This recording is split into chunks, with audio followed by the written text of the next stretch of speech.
Okay, so I'm gonna go over a little bit of Substance Painter with you guys today.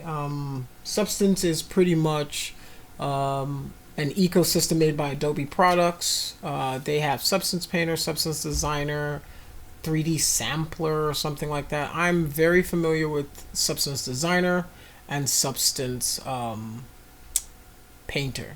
So Substance Designer is where you would author materials. What that means is you're creating all of these shader balls that you see here. So all of these shaders are made inside of Substance Designer and then using nodes, and then you can bring them into pretty much any package nowadays. So you can make Substance Designer shaders for Max, Blender, Unreal Engine.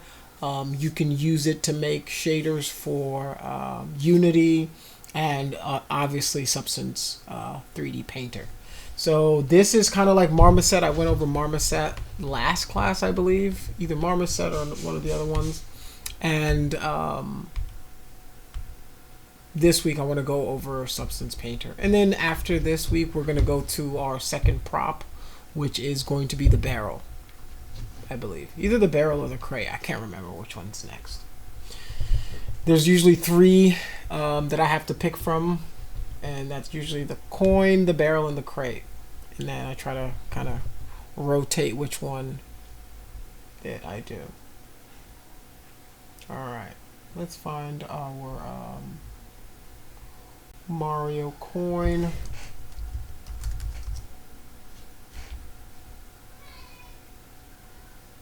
Okay, so I have my Mario coins high poly and low poly. I saved it out. It's been unwrapped, so let us import them. All right. So inside of here, you've got your basic toolbar, new file, open, import resources. You've got recent file saves, export textures, edit. You've got your undos, redos, the basics, project configuration, your settings.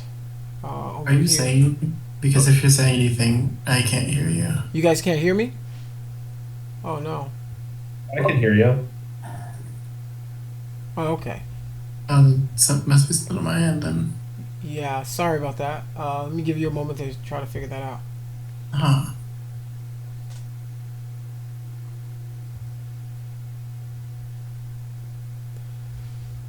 Can the rest of you guys hear me though? Can you hear me now? I can hear you now. Okay, sorry about that. All right.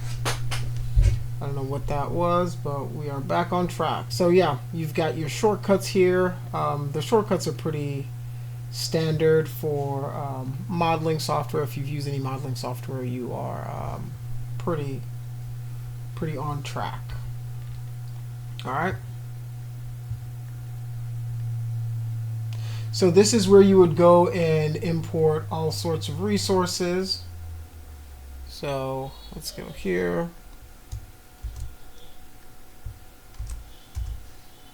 So here I will bring in my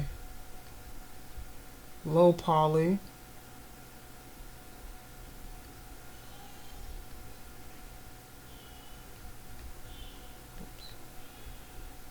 Substance.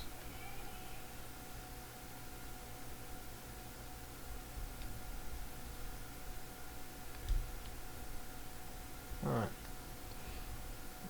Dragged and drop my low poly in here. I'm going to select a template. All right. So here, depending, this is pretty important. Actually, I think I brought in my lowest version, but here, what you want to do is you want to make sure, depending on the program you're going into. So, Substance Painter is one of those programs. Let me explain it. Let me explain it in a way that isn't too complicated. Substance Painter, whenever you're authoring your materials, you want to think about your end game. All right. So if you are working on video games or something like that, So you're using Unreal, Unity, CryEngine, whatever it is, right? There's two workflows that those programs use. There's metallic roughness, which is this guy right here. So there's PBR, metallic roughness. SSS stands for subsurface scattering, which refers to skin. So like think of like the webbing of your fingers and how light passes through it. That determines if you're what kind of material you're using. Metallic roughness coated is if you're making like car paint and things like that. There's sheen, there's anisotrophy, which is like a metal, like a different type of metal. And then this is for starter assets. All right, then there's also the specular gloss workflow. So these are the two main workflows for video games: PBR, metallic roughness, or specular gloss, right? If you're going into God, this is so it's complicated because unless you've taken like 3D modeling where all you're doing is just rendering out assets, you're probably not used to V-Ray.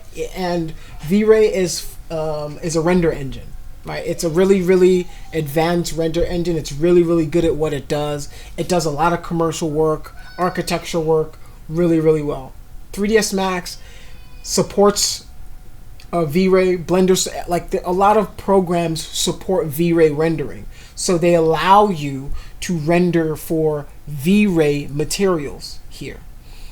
Right now, 3ds Max uses Arnold, the Arnold renderer. That's like the default renderer inside of 3ds Max right now, which is why it's like they have their own Arnold renderer, and you can configure it, right, to do whatever type of renderer that you're gonna do. So this can get really, really intense, right? So, but I want you guys to focus on either PBR metallic workflow or PPR specular gloss workflow.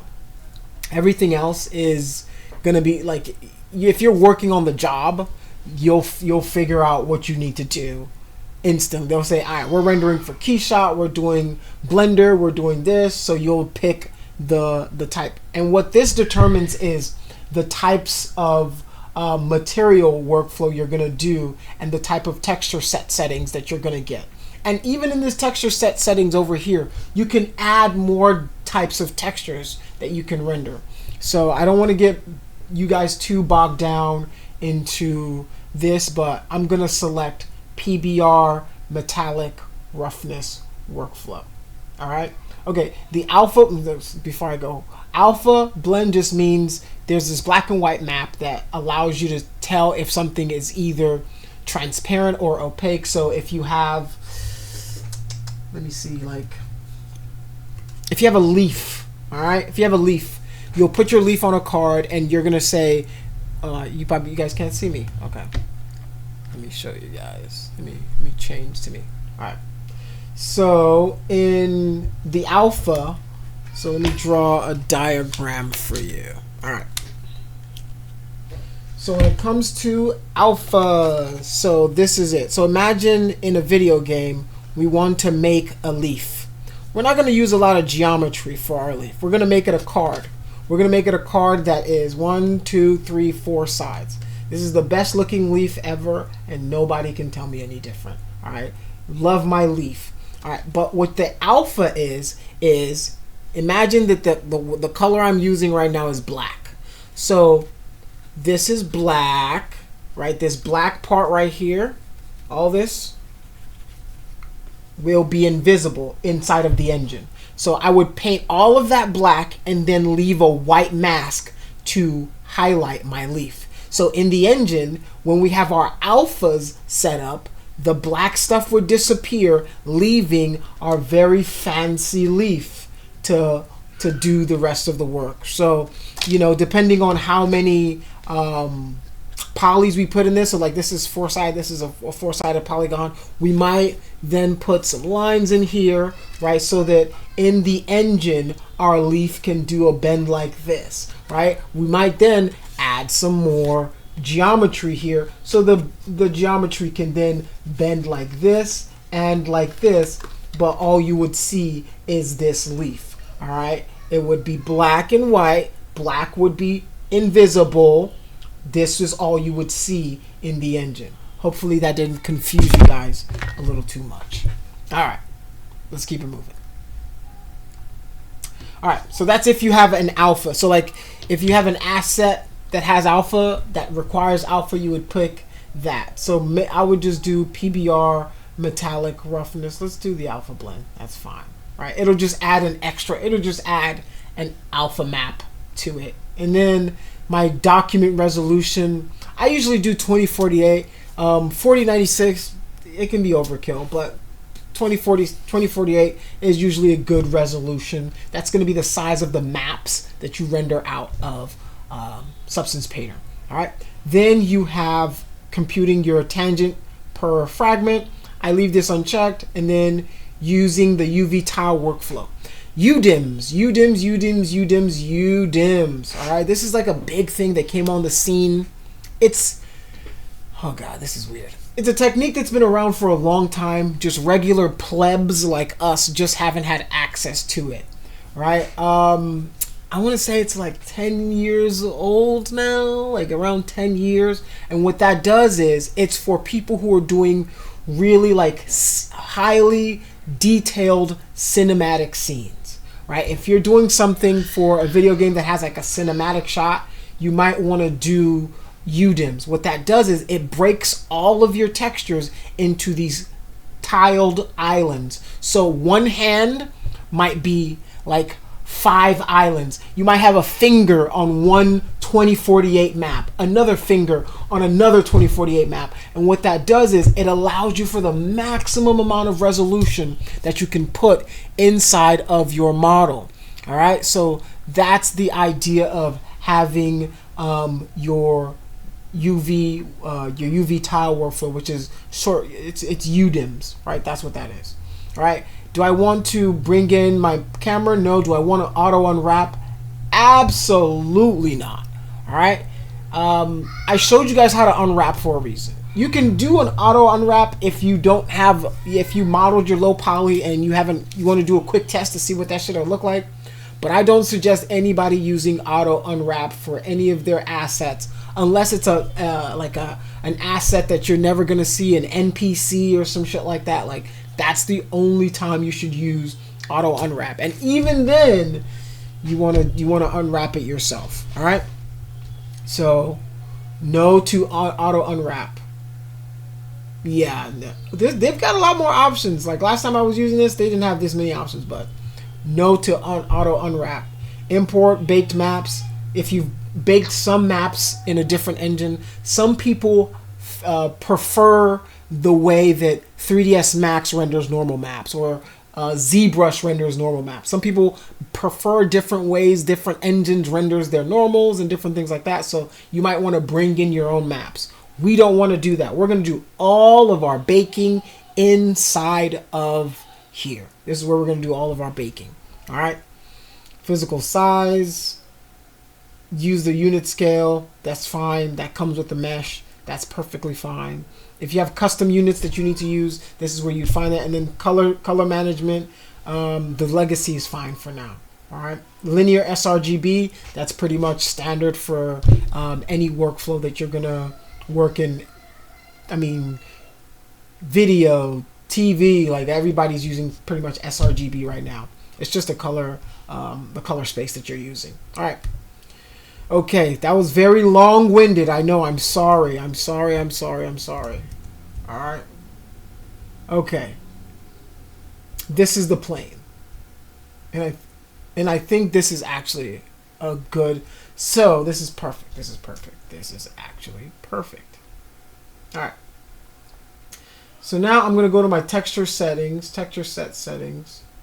So this is where if you had more maps to bring in, you can bring them in right over here. All right. This is where your objects are. If you have more than one model in here, you can bring them in here. All right. Your export settings are down here.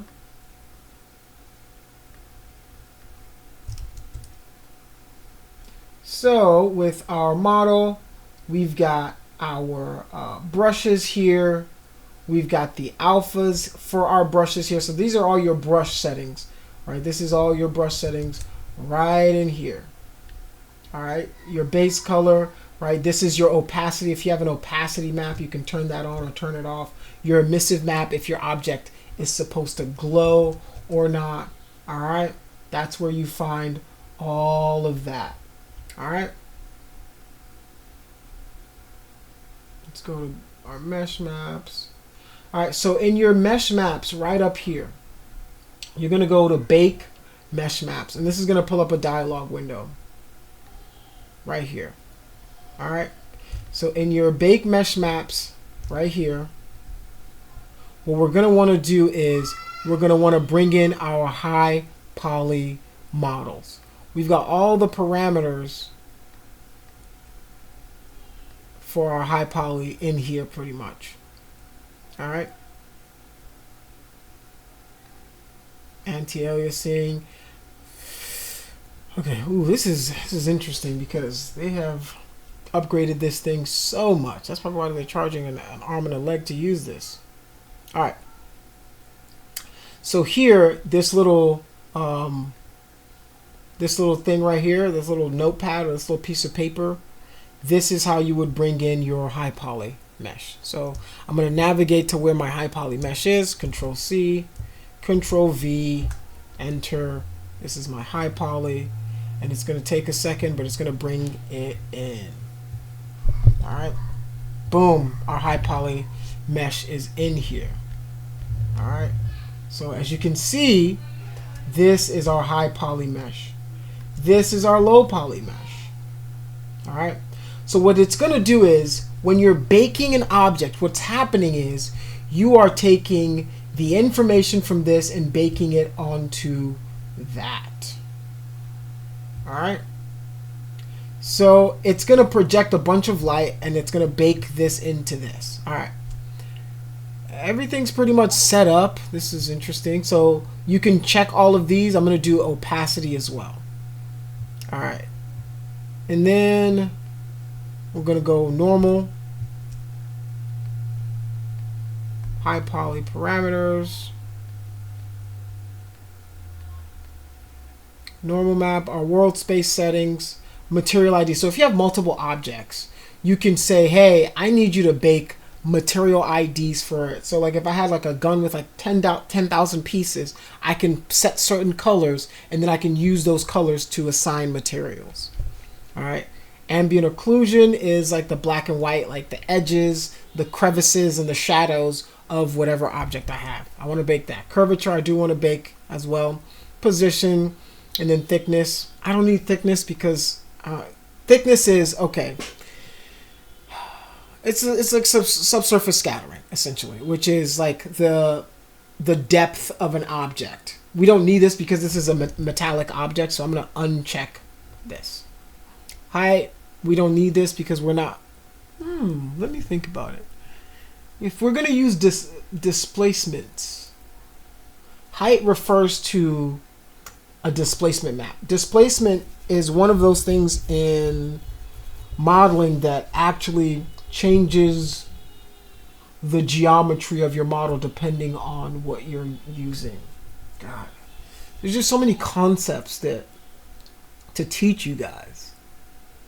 Okay, so height, yeah, this refers to your displacement map. So 0 is down, 1 is up in displacement world, and the more and then gray is in between.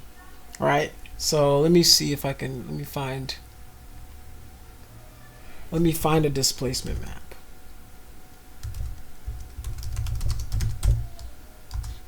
I'll find a displacement map to show you guys what it looks like.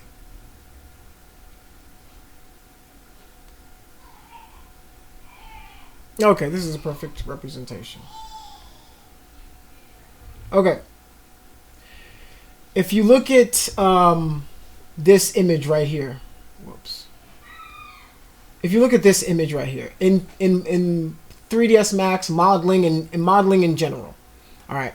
So our base model, imagine this is your base model, and this is a base model with just color on it.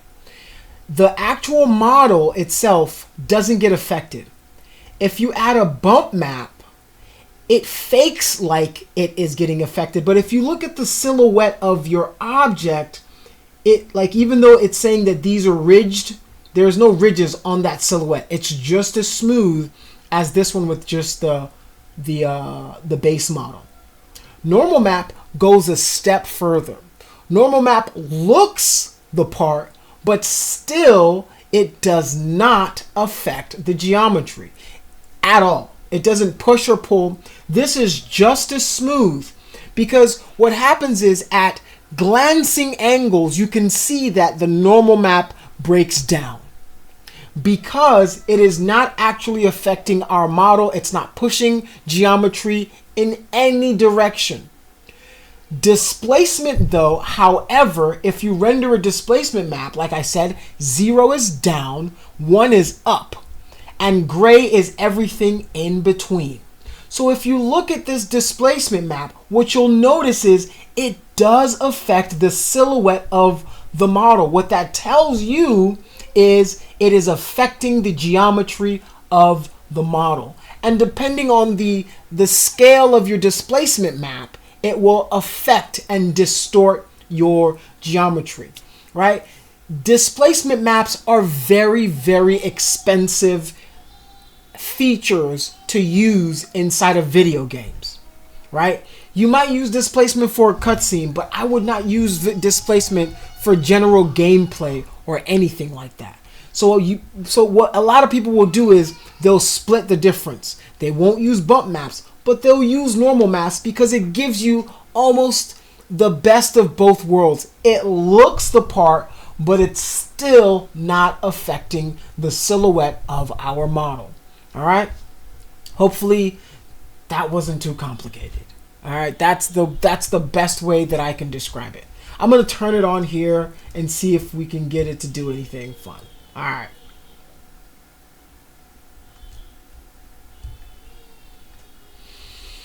Okay, so we've got pretty much all of our stuff.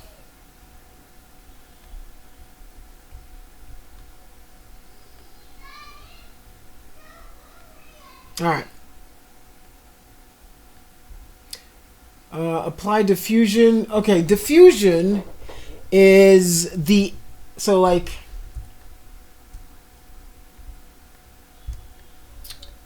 whenever, oh man, this is crazy.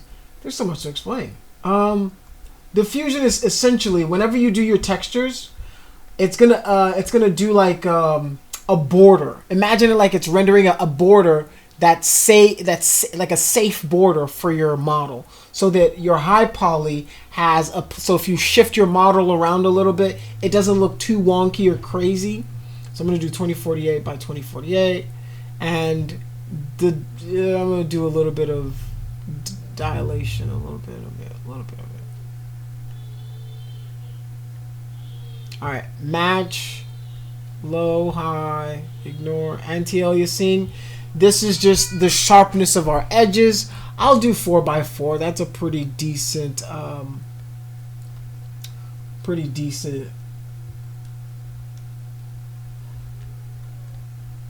right. High definition, meshes, the cage surface project.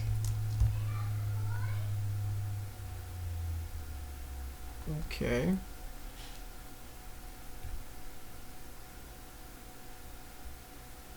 Output settings are fine.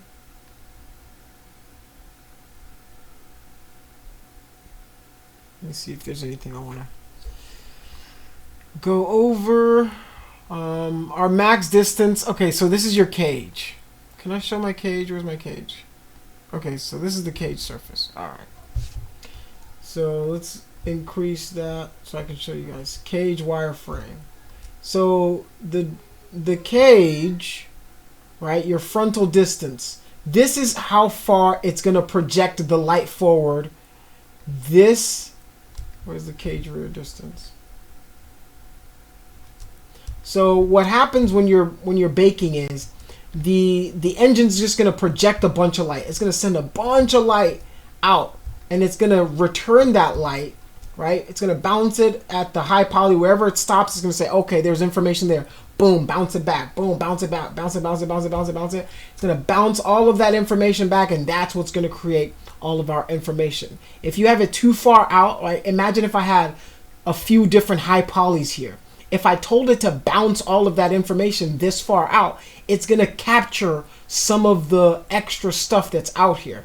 So you want to make sure that your cage is nice and tight to your high poly. All right.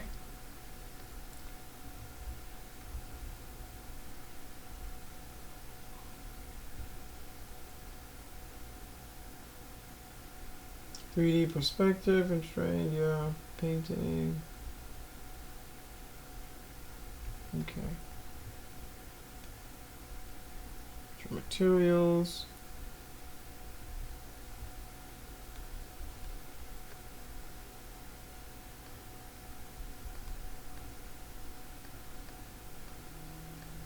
Okay.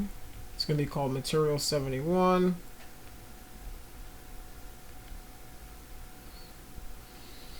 I don't want to match it by name.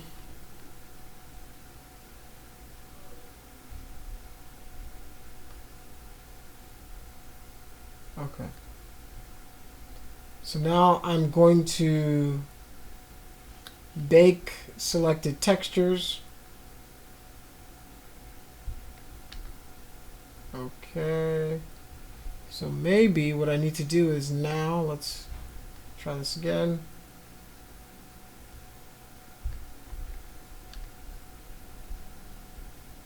Opacity. Perfect. Alright. Ambient occlusion. Opacity. Alright, this is where the alpha comes in perfectly. Perfect timing. Alright, the beauty about all of this, the beauty about using Substance Painter is the way I did it was I put two planes. So there's a plane in front, plane in back. Right? This is the worst case scenario for you guys when it comes to making a low poly. If the people you're working with go, hey man, we have literally no budget. This is as cheap as we can go. You get yourself 4 quads, and then you apply the opacity map, right? Because we've only used, I mean, this is the least amount of polygons you can use without using any polygons inside of your model. All right. So now I've got my my assets here. So here are my assets. I have my normal map, my ID, my ambient occlusion.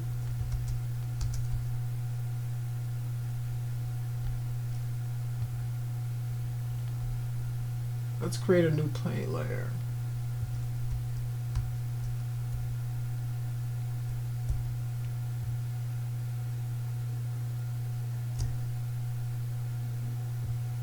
Let me see.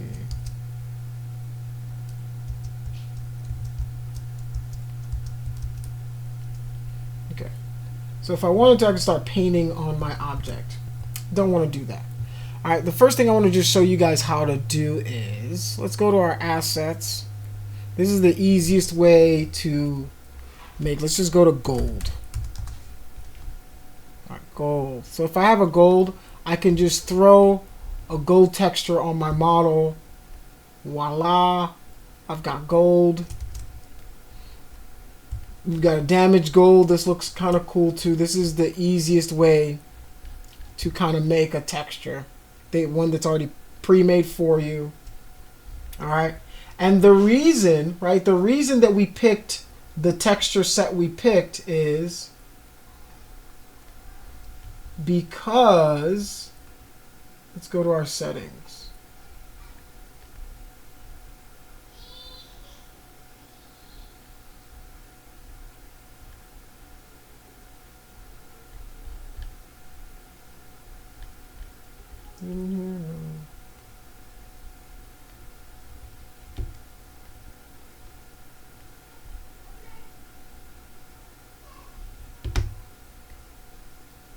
Okay, let's add a black.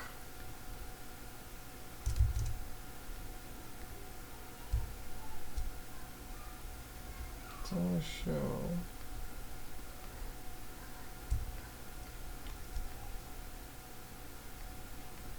So this is the gold material. If you open this folder, you can see the material for the gold. Let's see, where is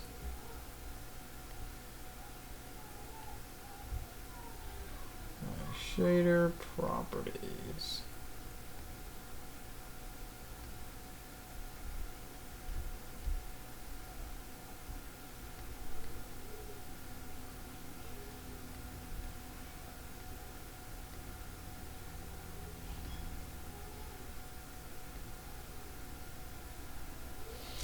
Okay, so in my shader settings, AO,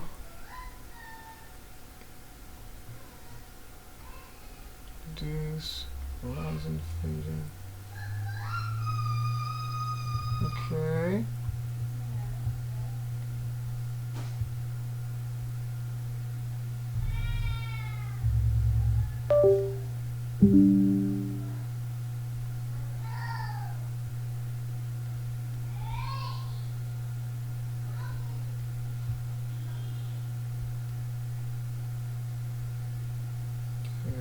We also let me rotate this a little bit. We got our alpha. Alright. Let's see if I can see my wireframe. Subdivision count increase. Alright. So what this is doing is, this is what the displacement does.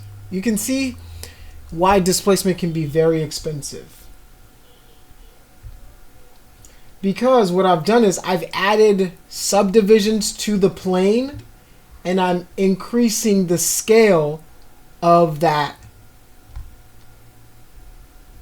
It's actually hideous on this because I don't have enough geometry to even do it.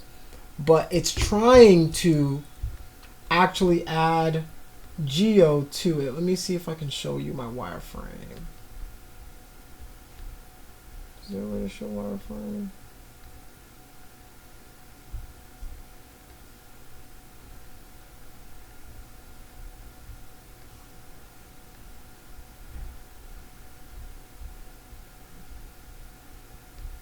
I don't know how I can show you guys the wires or the density of the displacement map. Okay, displacement. Right. Physical size. Alright. Alright. Alright. There we go. This is a better representation. Alright. So it's trying to add information. It's actually trying to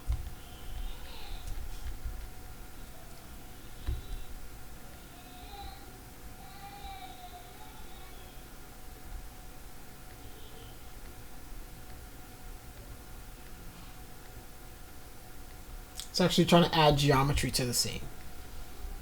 Whereas with just the normals, right? The normals is what is giving us, let me see, mode. Trying to cycle through the maps.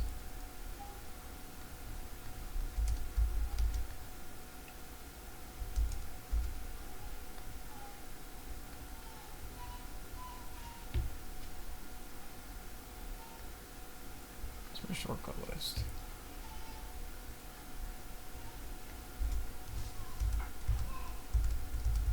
Okay. Alright, so let me show you the normals. So here's our normal map. That is doing a lot of the heavy lifting. This is our ambient occlusion map. This blasts the light. Hey, these are the corners. This is where the shadows are. Let me render that out for you in a black and white mask. You can layer this on. This is our curvature map. This is good for doing edge wear. It'll take this information, and if you've got some decent edges here, it'll put wear and tear based on your edges. This is our position map, not really used for something like this. This is our height map, right? This is what our displacement is drawing information from. All right, so it's saying black down, white up. All right, 0, 1, and gray is in between. All right.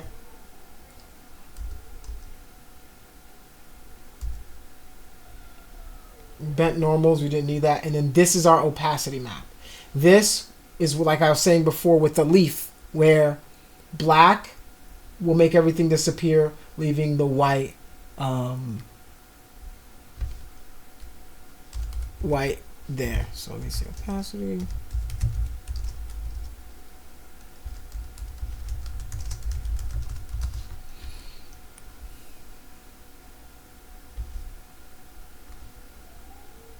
All right.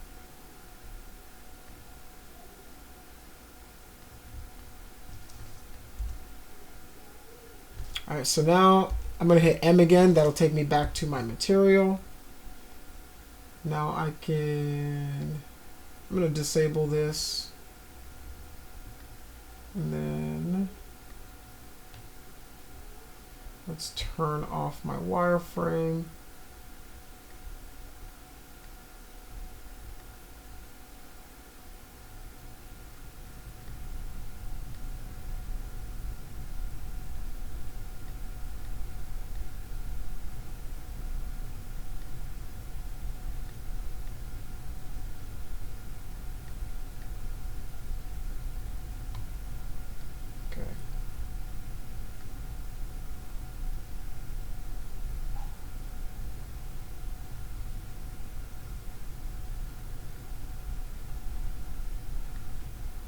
Okay. Alright, so for the purposes of this class, this is quite a bit of info, so let's go here. Let's do this. The camera button just brings up our coin in a setting like this. You can hide your background, unhide it. Let's pause irony.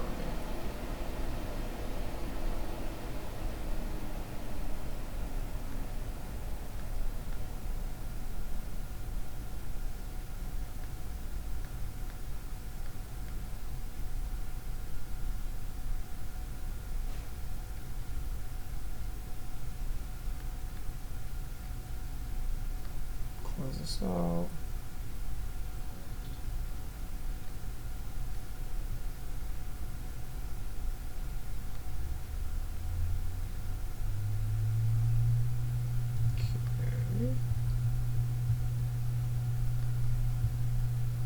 Let's turn off the ground. Let's use an infinite sphere. Clear.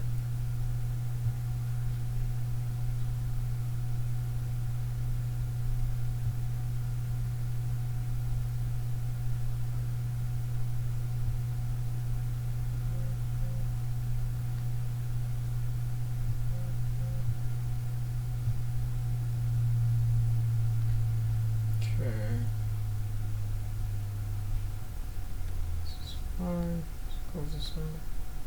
Alright.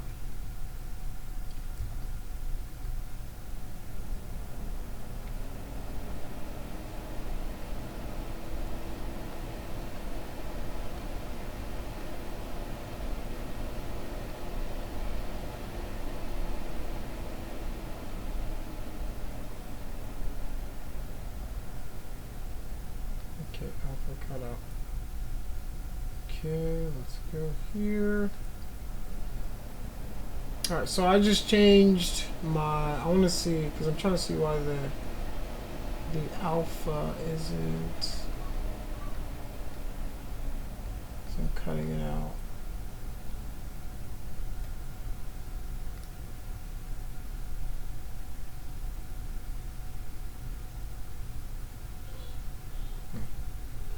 Let's exit our render. Let's go back to paint mode.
If you hear that noise, that's my computer thinking so hard it's gonna shit a brick. Okay, so the alpha's working, it's just very dithered. Let's go and check out.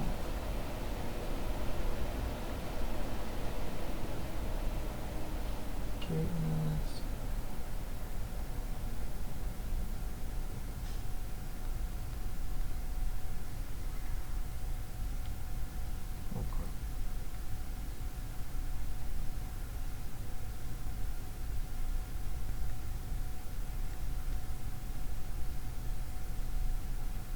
Okay, so this is the environment. And there's dome.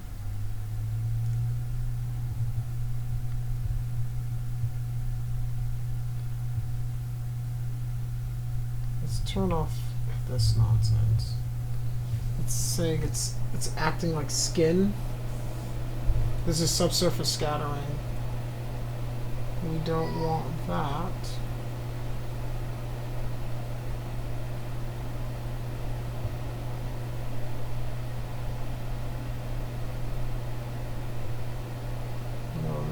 Alright. Cool.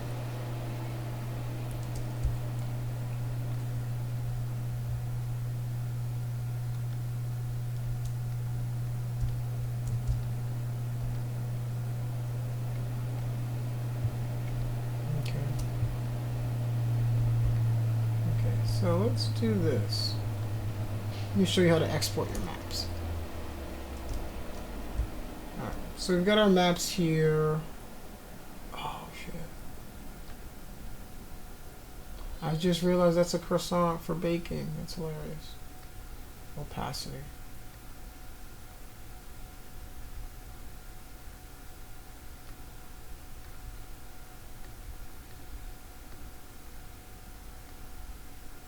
Okay, for some reason our opacity map wasn't turned on.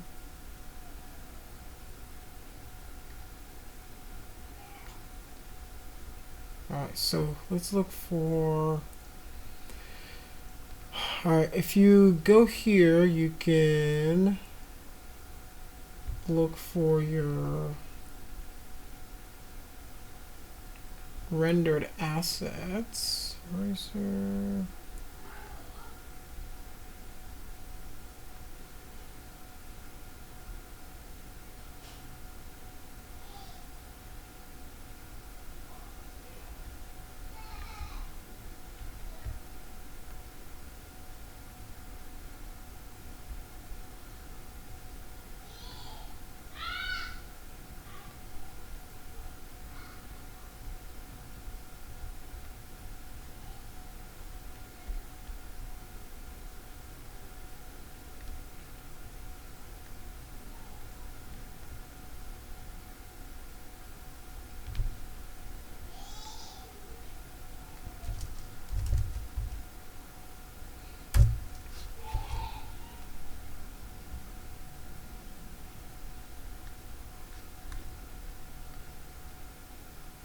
Let me throw this into my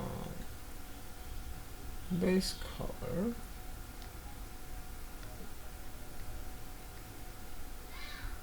Okay, if you click this button, you can navigate through to find all the maps. So the way I learned to actually texture inside of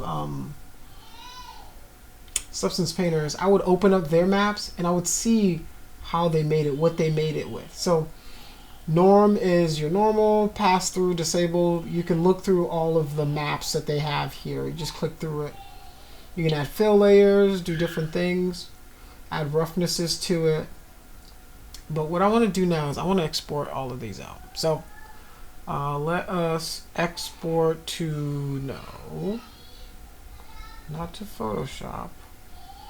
For some reason it always hides all my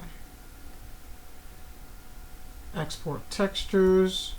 Alright, because we set up PBR metallic roughness earlier, it's gonna export it using that setting. But there are, like I said, there's almost an infinite amount of ways that you can just render stuff out. You can even add your own, right? Like if you have a specific way, reason that you're supposed to render something out, you can add your own input maps here that it's going to render out using different inputs, right? So this can get very convoluted very quickly. So I would just suggest for you guys start by using this PBR metallic roughness. You can also drop this down, select any of these if you want to use these as well. So let us let's render out our materials. All right, so let's do export. Ooh, infinite dilation. Yeah, that's fine. That's fine. All right. I'm going to open the output directory. So these are all of the maps that I just rendered out. I'm actually missing one. I'm missing my opacity map. So I'm going to go back into my settings. PBR.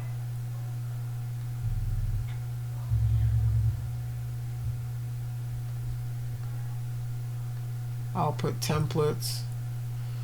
Let's go PBR metallic roughness. And then let us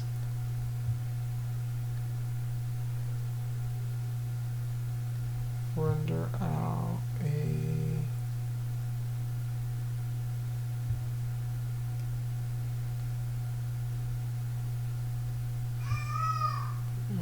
RGB alpha.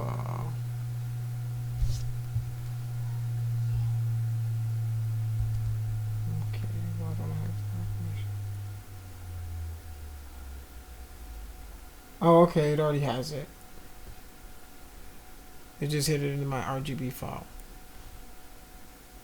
So what that means is, let me see my properties to make sure it's correct. Is it a PNG file? Yes, it's a PNG. All right. So I don't know if you guys know this, but you can nest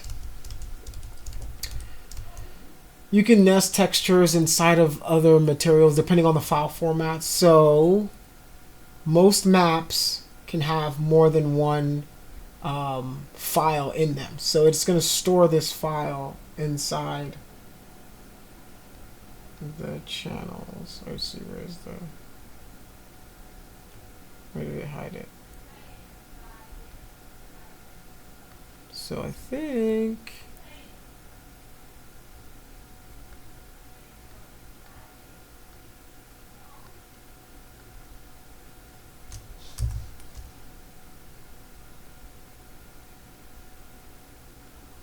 it's my RGB map.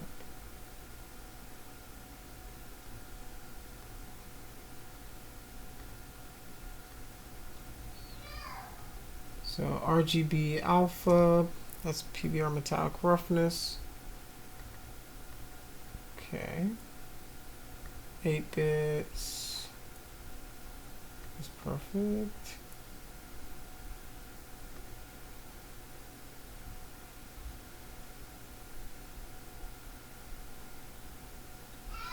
I don't need emissive. That's what I don't need.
Okay, let's see.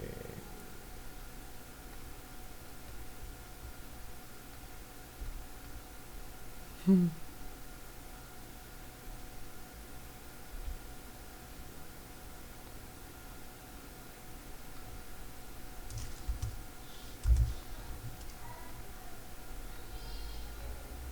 gonna test out my new exports. See if I got more alpha.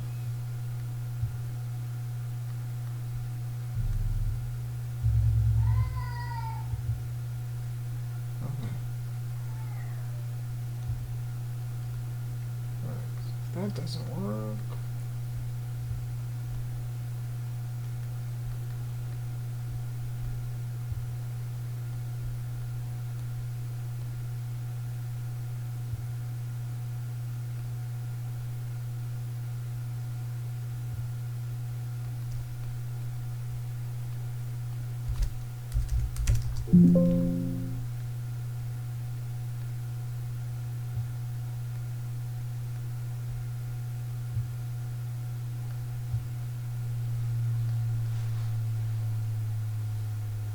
I'm gonna export this. Alpha. The path does not exist. Okay, let's do here. Alright. Okay, finally got it. So this is my opacity map that I've been looking for. Now let me open up 3ds Max. I think 2026 is the one I'm using. So I'm going to show you guys how this alpha map thing works before we get out of here.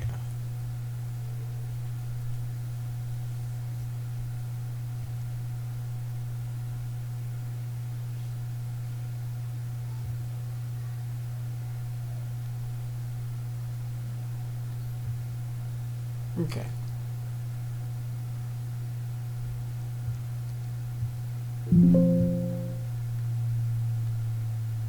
I'm gonna make a plane. W, let's zero it out. G on the keyboard. Let's go F.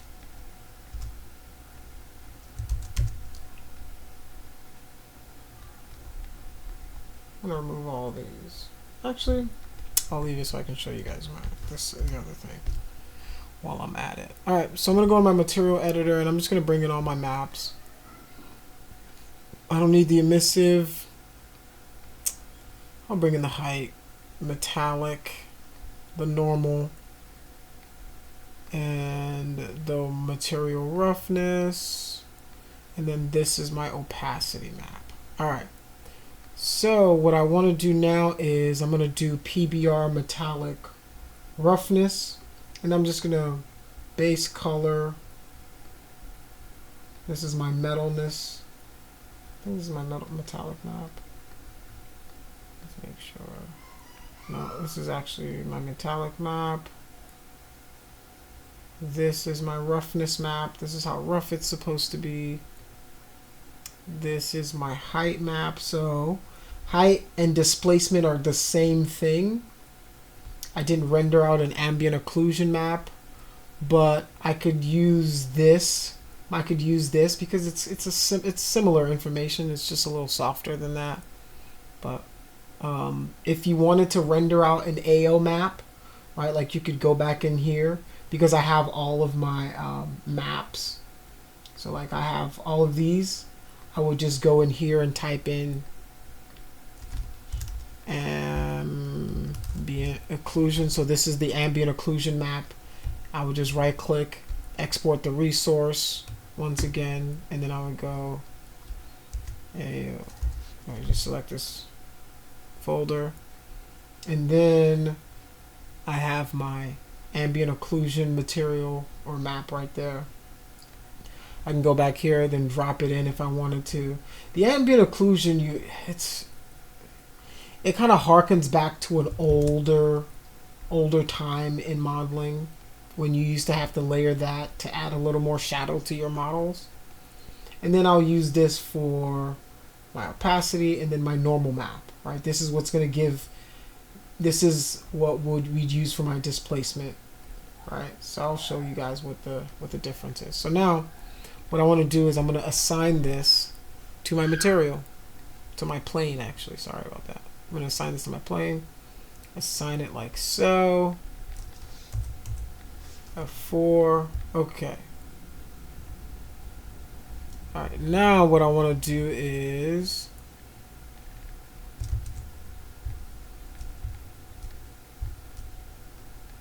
alright, let me remove this opacity map so you guys can see. And I'm going to just remove some of these maps so you guys can kind of see everything that's going on. Let's go G on the keyboard. Let's remove this as well.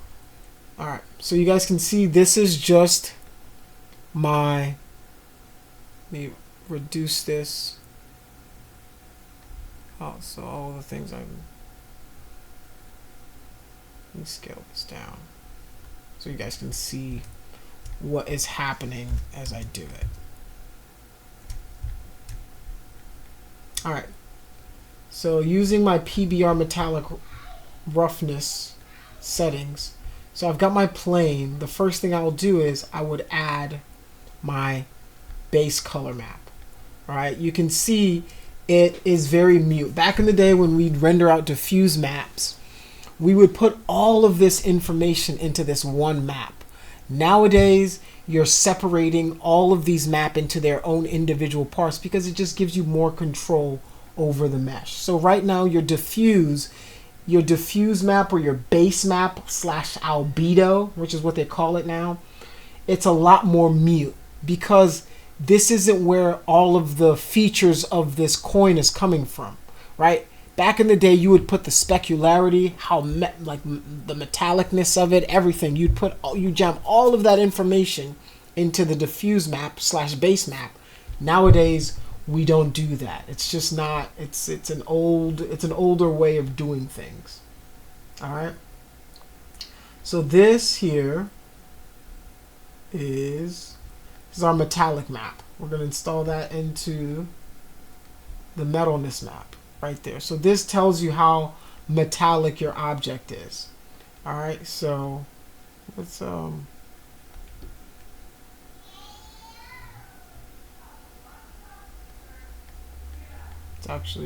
let's wait for that. I'm gonna add this to my roughness. I'm gonna add my roughness first. And then I'm gonna add my normal map. Alright. So instantly you can see the normal map is going to give us the illusion that this is like a three-dimensional, like it almost feels like, oh man, but it's just a trick. It's not really doing any of that. All right, and you can increase or decrease the amount of normal that you're getting. Oops, I think I did too much. Don't crash. All right, usually you just do 1 and you're good. All right. So now let's add our opacity. Like I told you before, black, non-existent, white is what stays. So now, right, the idea is, let me shift 180, make it a copy. So now in a video game, right, like you won't be able to tell the difference, right? Like it looks like a coin. It looks like a real cylinder, when in reality this is actually, it's just a plane, right? So this is the power of alpha workflow. It's all fake. It's all fugazi. Like, so now let me show you guys. So if I really wanted, you know, this is a cylinder. It has depth, height to it. It's got actual geometry. This is 4 sides. So now let's go to, is it 7? All right, 7. 7 brings up your statistics. I'm going to actually do total plus selection, and I'm going to apply it. I'm going to hit OK. So if I select this, I literally have 2 polygons here. 2 polys. If I select all of them, I got 4 polys total. This, 200. Right? So that's the difference. That's what you're working with when it comes to game modeling. When somebody's saying game modeling, these are the nitty-gritties, these are the intricacies, right? I made a 4 poly plane look right. If you think about roundness, right? Like, does this look more round than this?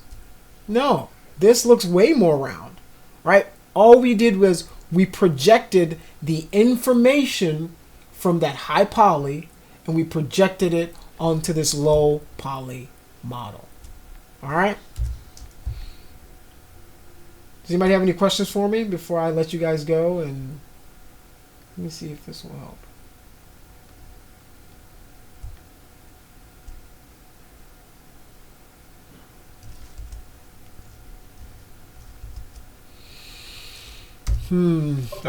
Just computers are magic, as always. Yeah.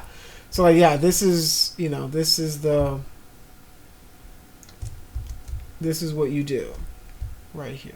You get something that looks like this and people go, oh man, how long did it take you to model that? You go, this is just a plane, buddy. Like, you know, so. All right, so the metallicness, this is super, super metallic, obviously. So let's do a quick render and see what it looks like.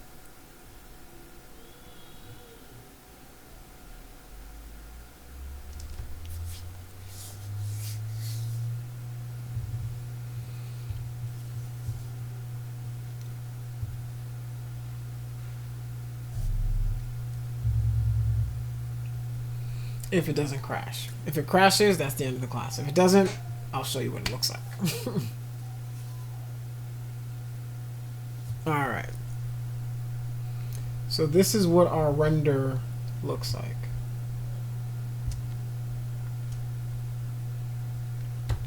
Just a fake coin. Nothing to see. Alright, so for this metallic... Actually, let me... Alright, let's do...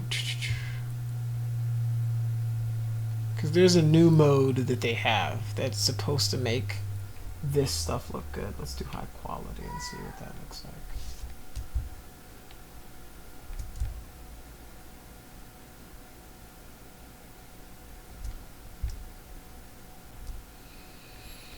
Default shading. Model says no.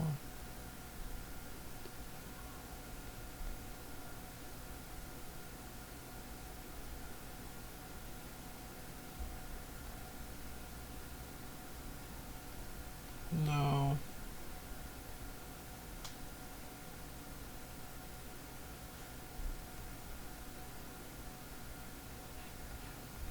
Alright, so let me see if maybe if I increase. There we go. Let's increase my...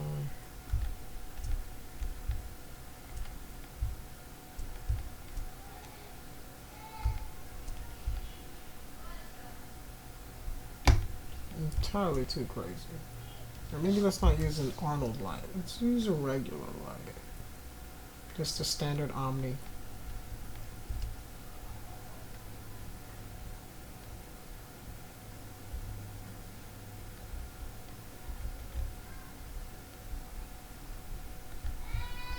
Yeah, that sucks. Let's try a photometric light. Let's try a free light. This is a little better. Alright.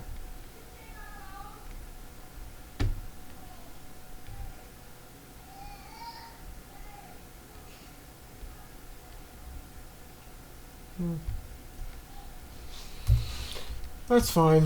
This is okay. I've showed you guys enough. I feel like I'm gonna break your brains if I keep going. But let's do. Ooh.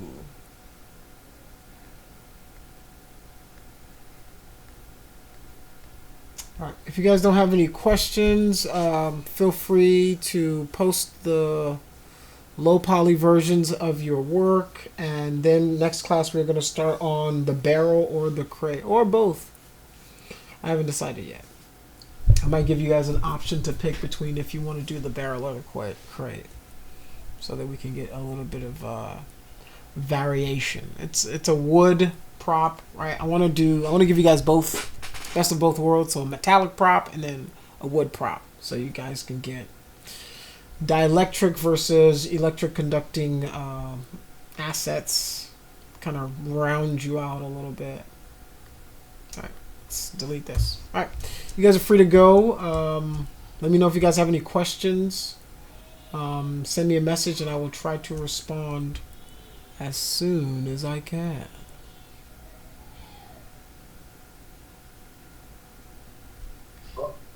Okay. Have a good day. You too.